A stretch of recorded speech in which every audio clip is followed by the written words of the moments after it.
All right, today we're going to talk about epigraphs and specifically the epigraph in The Things They Carried. So, an epigraph is a brief quotation set at the beginning of a book to suggest its theme. Another way to think about this is if you're watching a TV show, there's the opening credits, there's music playing, different images. That introduces what the show is going to be about. An epigraph functions in a very similar way. So the epigraph of The Things They Carried, if you open up your book to one of the first pages, it reads, "This book is essentially different from any other that has been published concerning the late war or any of its incidents. Those who have had any such experience as the author will see its truthfulness at once, and to all other readers it is commended as a statement of actual things by one who experienced them to the fullest." And this is from John Ransom's Andersonville Diary. So a little bit of background on this quote that Tim O'Brien used or pulled in as the epigraph.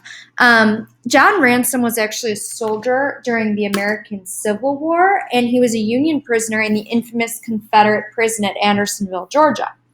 So in his diary, Ransom described the conditions of Andersonville this way. He said, "There is so much filth about the camp that it is terrible trying to live here. With sunken eyes, blackened countenances from pitch pine smoke, rags, and disease. The men look sickening, the air reeks with nastiness." Still another prisoner recalled, "Since the day I was born, I never saw such misery." So this is actually a quote, as we know, from John Ransom's Andersonville Diary, which is about the events of the Civil War. So why would Tim O'Brien choose this as the epigraph for a novel set in Vietnam? I want you to take a look through that quote one more time. What themes does it suggest for the book?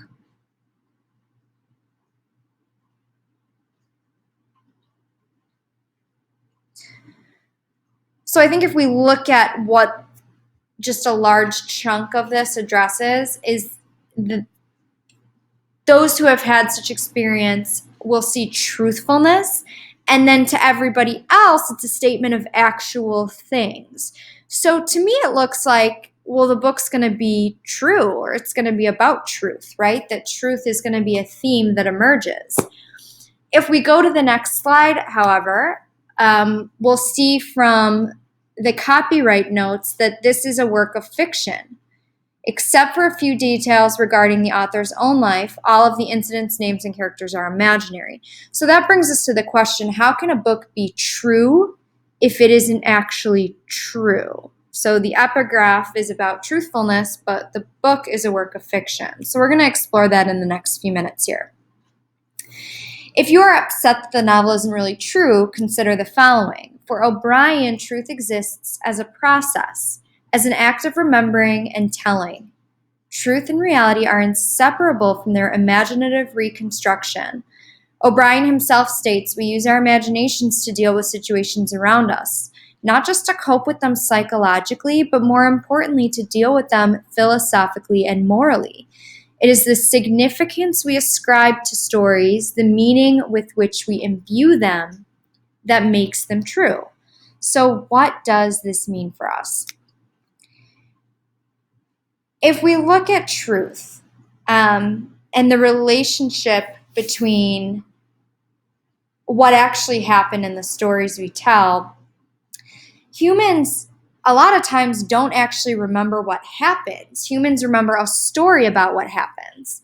So for example, let's say you're walking with your friend in the hall and somebody who, you've had some bad experiences with, maybe they bump into your shoulder, your books go flying, and you say to your friend, "What a jerk, this person's always a jerk to me."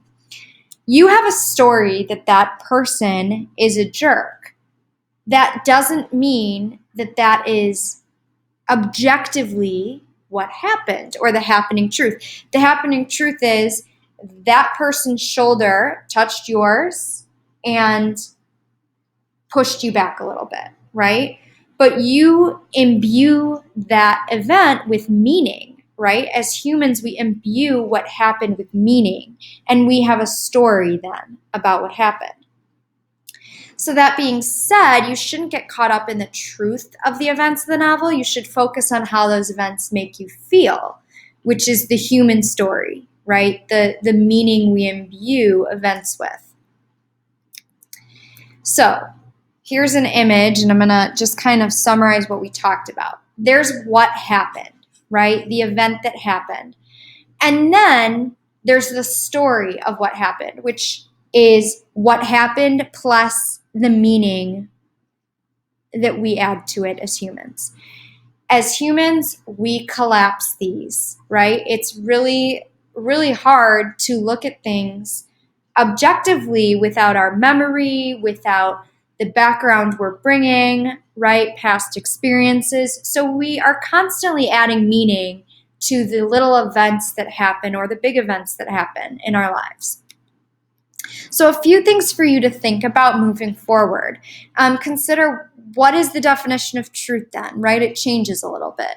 What's the difference between what happened and the story of what happened? That's going to be important. And how do you think this is going to play out in the novel? So one more quote to leave you with. In many respects, Tim O'Brien's The Things They Carried concerns the relationship between fiction and the narrator. In this novel, O'Brien himself is the main character. He's a Vietnam veteran recounting his experiences during the war, and he's a writer examining the mechanics behind writing stories. These two aspects of the novel are juxtaposed to produce a work of literature that comments not only on the war, but on the actual art of fiction, the means of storytelling, the purposes behind them, and ultimately the relationship between fiction and reality itself. So we know here Tim O'Brien is the author, and he actually is a Vietnam veteran, but the name of the main character in the story, we find out, is O'Brien. So he has created kind of like a fictional version of himself. So just a few things to keep in mind as we move forward with the reading. I do have a quick Google form exit slip I want you to fill out. And that is all.